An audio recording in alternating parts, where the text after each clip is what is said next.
Hello बच्चा party. तो आज मैं सबसे इंपॉर्टेंट टॉपिक एलसीआर लेकर आया हूं और आज हम एलसीआर करने वाले हैं। ये बेटा 3 to 5 मार्क्स में आता है। अगर हम न्यूमेरिकल टर्म्स में देखे जाएं तो न्यूमेरिकल अगर इसके साथ आता है तो 5 नंबर का ये बहुत इंपॉर्टेंट क्वेश्चन है। तो बेटा फटाफट हम एलसीआर टॉपिक को करते हैं। इससे पहले मैं आप लोगों को एल सर्किट, आर सर्किट और सी सर्किट कंप्लीट करा चुका हूं। आज हमारा टॉपिक है एलसीआर और हम इनको कंबाइन करेंगे और मैं आपको बताऊं आज मैं आरएल भी पढ़ाऊंगा, आरसी भी पढ़ा दूंगा इसी टॉपिक से। आरएल कैसे पढ़ेंगे, आरसी कैसे पढ़ेंगे। तो मेरे बच्चे ध्यान से सुनो, क्या हुआ, हमने सबसे पहले क्या किया, हमने एक एलसीआर सर्किट बनाया जिसके अंदर आर सर्किट, एल सर्किट और सी सर्किट, यानी आर को एल को सीरीज में कंबाइन कर दिया। तो मैंने क्या किया कि R, L and C R connected in series. मेरे बेटे मैंने इसको ना सीरीज में कनेक्ट कर दिया।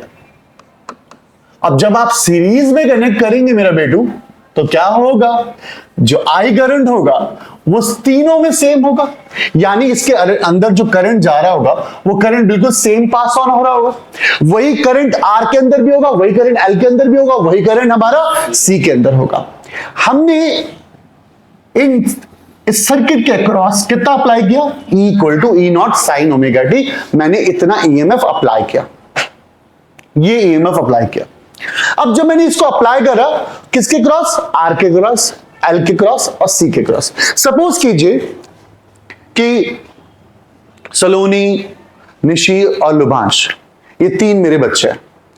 अब इन सब के लिए मैं रोटियां बना रहा हूं और इनको भूख लगी हुई है। मतलब मैंने जो इनपुट देना है वो मैंने क्या किया, 30 रोटियां बना ली मैंने तीनों के लिए। और मैं ये रोटी सलोनी के पास लेके गया, उससे इसमें से कुछ रोटियां निकाल ली। मैं यहां गया, निशी ने कुछ रोटियां निकाल ली, मैं आपके पास गया, आपने कुछ रोटियां निकाल ली। मीन्स व्हाट, मैं 30 रोटी सबके पास लेके गया, 30 रोटी थी, बट इसमें से कुछ पावर कंजप्शन आर के क्रॉस हुआ, कुछ वोल्टेज ड्रॉप इसके क्रॉस हुआ, कुछ वोल्टेज ड्रॉप इसके क्रॉस हुआ। तो वोल्टेज ड्रॉप जो अक्रॉस आर हुआ वो क्या था, V R equal to R I. हमें पता है ना ओम्स लॉ के according V equal to I R होता है। तो पोटेंशियल ड्रॉप क्या हुआ, V R equal to R I. और पोटेंशियल ड्रॉप अक्रॉस एल क्या हुआ, V L equal to I XL. क्योंकि resistance, Siddharth resistance across inductor क्या होता है, एक्सएल होता है। तो I इंटू एक्सएल हो जाएगा। रेजिस्टेंस अक्रॉस कैपेसिटर क्या होता है, एक्सी होता है। तो मेरा बेटा पोटेंशियल ड्रॉप अक्रॉस आर ये हुआ, पोटेंशियल ड्रॉप अक्रॉस एल ये हुआ, पोटेंशियल ड्रॉप अक्रॉस सी ये हुआ। यहां तक बात समझ में आए ऑनलाइन मेरे बच्चे? कोई डाउट हो तो प्लीज कमेंट करना। अब यहां पर आप देखेंगे ध्यान से, एक एक लाइन को समझेंगे और आपको ना फेजर डायग्राम बड़े प्यार से समझा दूंगा। हमने आर सर्किट इंडिविजुअली पढ़ा था। अगर आप लोगों ने आर सर्किट नहीं पढ़ा तो मैं रिक्वेस्ट करूंगा कि एक बार ना 2x में ही आर सर्किट को देख लीजिए, मैं इसका लिंक डिस्क्रिप्शन बॉक्स में दे रहा हूं। अब आर सर्किट को जब मैंने पढ़ाया था आप लोगों को तो मैंने सीधा बताया था कि आर का फंक्शन, जब हम आर को यूज करते थे तो आई का फंक्शन क्या होता था, I equal to I naught sine omega t, और ई का फंक्शन क्या होता था, E equal to E naught sine. मतलब दोनों के फंक्शन सेम होते थे। किस केस में बेटा, जब हम आर सर्किट की बात करते थे तो आर सर्किट के अंदर करंट की equation I equal to I naught sine omega t थी और ई की इक्वेशन भी E naught sine omega t थी। बोल बेटा हाँ या ना? Yes sir. आई भी I naught sine omega t था, E equal to E naught भी साइन ओमेगा टी था। बिल्कुल डेफिनेटली यही था। अब यहां पे क्या हुआ, देख रहे हो आई का जो फंक्शन है और ई का जो फंक्शन है वो दोनों सेम फंक्शन है। जब आई का फंक्शन और ई का फंक्शन दोनों सेम फंक्शन है मेरा बेटा, तो क्या होगा, आई और आर दोनों के दोनों सेम डायरेक्शन में जाएंगे, यानी ये दोनों के दोनों सेम फेज में होंगे, दोनों के दोनों सेम फेज में होंगे। तो आप यहां देखेंगे voltage across V R equal to R I, क्योंकि हम यहाँ पे फेजर डायग्राम बना रहे हैं तो हमें डायरेक्शन जरूरी है, तो मैंने यहां पे क्या डाला, वेक्टर फॉर्म डाल दिया। Across the resistance R will be in the same phase, यानी जो वोल्टेज है वो आर के क्रॉस सेम फेज में। सेम फेज में क्यों है, क्योंकि दोनों का फंक्शन बिल्कुल सेम है। So phasor V R and I R in the same direction, यानी इसीलिए ये दोनों के दोनों क्या होंगे, सेम डायरेक्शन में होंगे। पहली बात समझ में आई? ये दोनों के दोनों सेम डायरेक्शन में होंगे। अब यहां पर देखिए, मैं ना आपको फेजर डायग्राम की तरफ लेके चलता हूं। मैंने क्या किया, सबसे पहले यहां पे ध्यान देंगे, मैंने यहां पे ईएमएफ बना लिया। ये ईएमएफ बनाना है मुझे, मैं एक एक करके दोनों ही लाइनों को एक साथ लेके चलता हूं। मैंने यहां पे ईएमएफ बना दिया और मैंने यहां पे भी एक ईएमएफ बना दिया। सर दो अलग अलग ईएमएफ क्यों बनाए? ये हमारा अप्लाइड ईएमएफ की इक्वेशन है ई, ये भी हमारा ई है। पता है आपको, मैंने जब फेजर डायग्राम पढ़ा रहा था आर सर्किट के अंदर, तो मैंने कहा था इस वाले पॉइंट से, इस वाले ग्राफ से आप क्या करते हैं, एंगल देखते हैं। इस वाले ग्राफ से आप एंगल देखेंगे, और जब आप इस वाले ग्राफ से एंगल देखेंगे तो क्या देखने को मिलेगा? अबे यार चलो, आंख है ये, इमेजिन कर लेना, मजा नहीं आया यार। चलो इधर ऐसे बनाता हूं, ठीक है। चलो इस वाले आंख से ग्राफ देखेंगे, ये क्या है हमारा? ओमेगा, ओमेगा डी एंगल है। बोलो यहां तक बात समझ में? और आप देखिए ना, ओमेगा डी एंगल तो है किसका? ईएमएफ का एंगल तो ओमेगा टी ही है मेरे बच्चे। ये देखिए equal to sine omega D. तो मैंने इसका फेजर डायग्राम ऐसा बनाया। यहां तक बात समझ में आ रही है? ऑनलाइन मेरे बच्चे आपको बात समझ में आ रही है? अब आगे देखते हैं। अब क्या हुआ, वोल्टेज ड्रॉप अक्रॉस एल, तो VL इक्वल टू IXL हुआ। बट इस केस में क्या होता? तो अगर हम बात एक्सेल सर्किट की कर रहे हैं, तो जब इंडक्टर में हम करंट की बात करते हैं तो वोल्टेज ड्रॉप जो देखने को मिलता है वो क्या होता था? VL equal to IXL। और अगर हम सी सर्किट में ऐसी बात करें तो VC इक्वल टू IXC होगा। अब आप इन दोनों में एक चीज है, एक चेंजेस है। वो चेंजेस क्या है? बस उसी चीज को हमें ध्यान से समझना है। जैसा हमने समझा कि आर सर्किट के अंदर दोनों एक सेम फेज में होंगे, वोल्टेज जो होगा वो सेम फेज में होगा आर के साथ। तो यहां पर अगर मैं थोड़ी देर के लिए, अभी ये ईएमएफ का डायग्राम बनाया था, थोड़ा मैं आर का डायग्राम भी बना दूं, तो आप इस मतलब फेजर बहुत बेस्ट तरीके से क्लियर हो पाएगा। तो आप देखिएगा ना, मैंने ये वाला ग्राफ बनाया, ये देखो, ये मैंने बनाया वीआर का, और मैंने ये वीआर का बनाया। सर ई को इसमें नीचे कर दिया, इसको ई में ऊपर कर दिया, क्यों? क्या? Just wait. अब आप यहां ध्यान से सुनो, एक बात सुनो, ये वीआर है मेरे बच्चे, voltage drop across R, voltage drop across R. तो वोल्टेज ड्रॉप अक्रॉस आर, इसके साथ करंट क्या होगा? आई। इसके साथ करंट क्या होगा? I will be in the same phase. ये सेम फेज में होगा, बिल्कुल सेम फेज में होगा, क्योंकि अभी मैंने ही बताया कि आर सर्किट में बिल्कुल सेम फेज में होगा। बट जैसे ही मैं वोल्टेज ड्रॉप की बात करता हूं, वीएल की बात करता हूं, तो वीएल केस में क्या हुआ कि वोल्टेज जो होता है अहेड होता है, किससे? करंट से। कितना? Pi by 2। यानी यहां पर ई अहेड होता है कितना? Pi by 2। किससे? करंट से। बट इसके अंदर क्या होता है, कैपेसिटर के अंदर, जो मैंने सी सर्किट में आपको पढ़ाया था, इसमें क्या होता है? करंट अहेड होता है, इसमें करंट अहेड होता है, और ई जो होता है लेग बिहाइंड करता है। या आप ऐसा कह सकते हैं कि ई, देखिए अगर ई के टर्म्स में देख रहे हो, देखो VC equal to across capacitor C is a lag behind.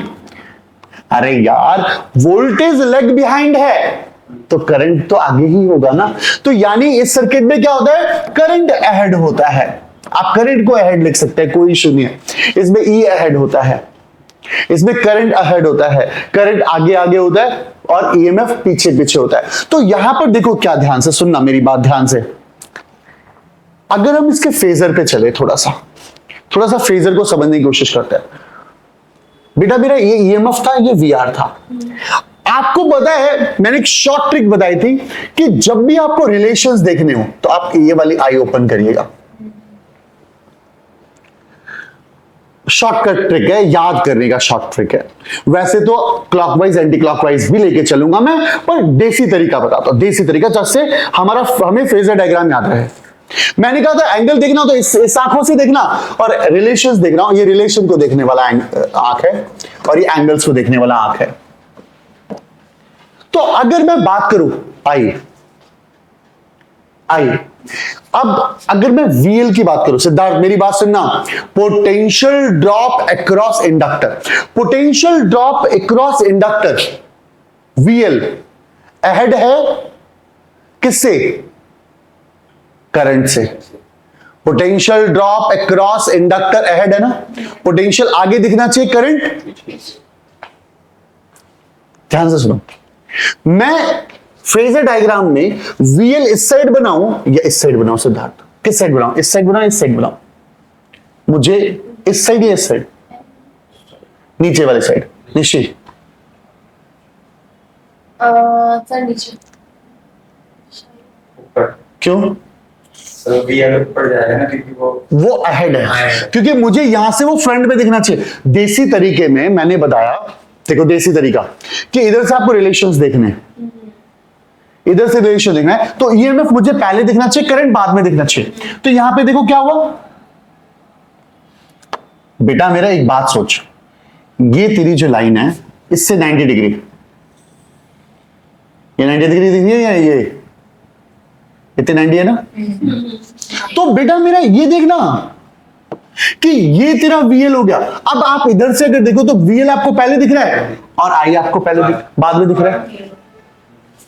VL दिख रहा है पहले और I दिख रहा है बाद में।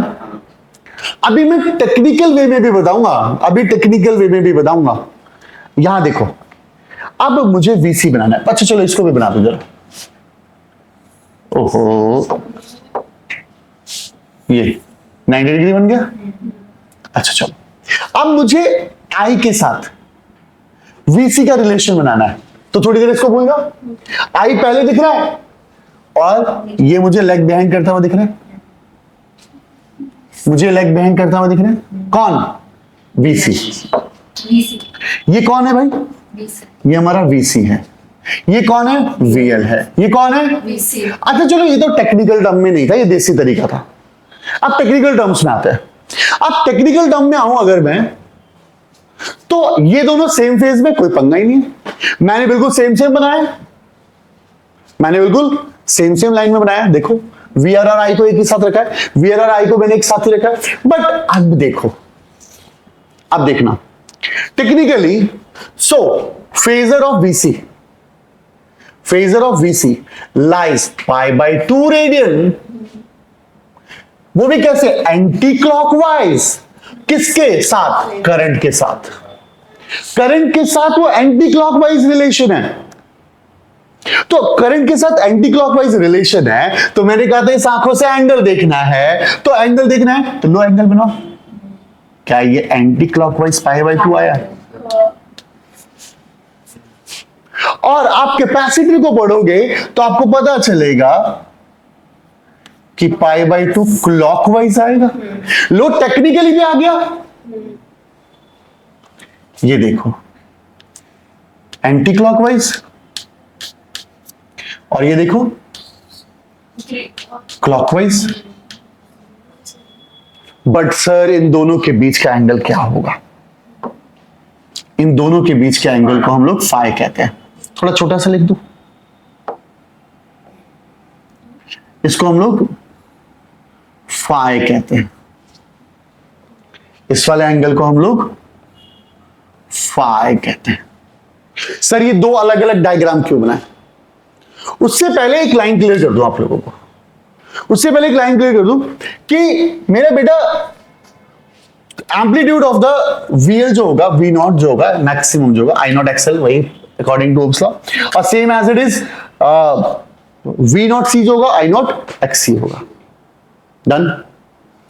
अब ध्यान से समझ मेरे बच्चे, the last point, the last point, the last point is, colour change करता हूं और कलर लेता हूं व्हाइट। देखो सर यहां पे E ऊपर, मैं आपको भी बताता हूं, wait and watch, wait and watch. देखिए यहां पे E किसकी तरफ झुका हुआ है? VL की तरफ। यार ये सुनो, एक लाइन है, ये एक लाइन है 90 डिग्री, और ये E की लाइन है।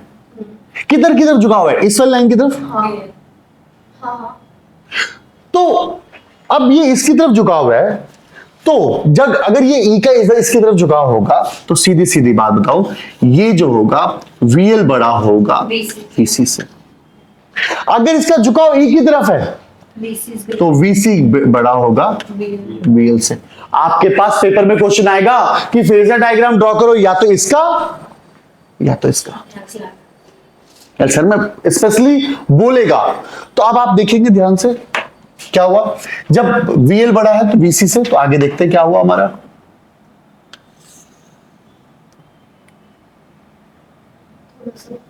ठीक है, यहां देखिए,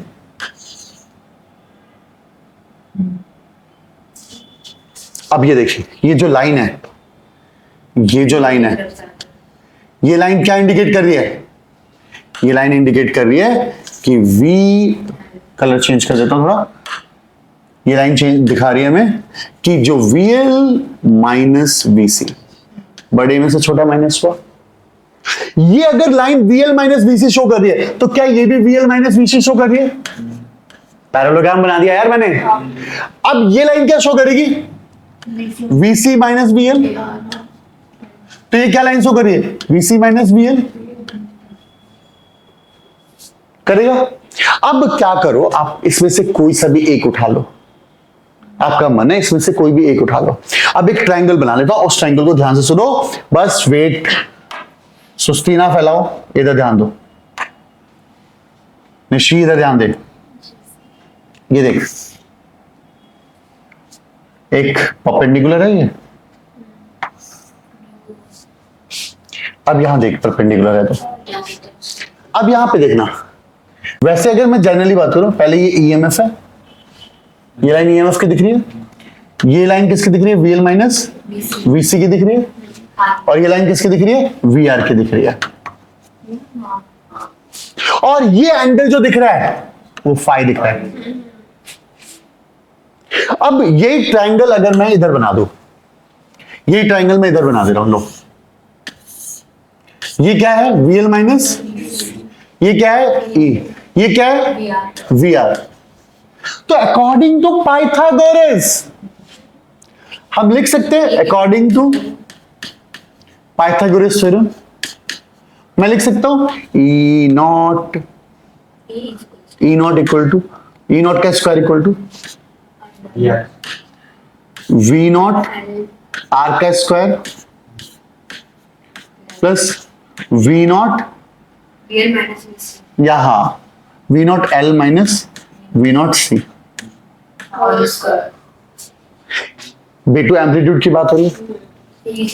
E naught square equal to, इसको क्या लिख सकते हैं हम लोग? I नॉट R का होल स्क्वायर, इसको लिख सकते हैं I naught XL minus I naught XC, इसका होल स्क्वायर लिख सकता हूं। E naught square equal to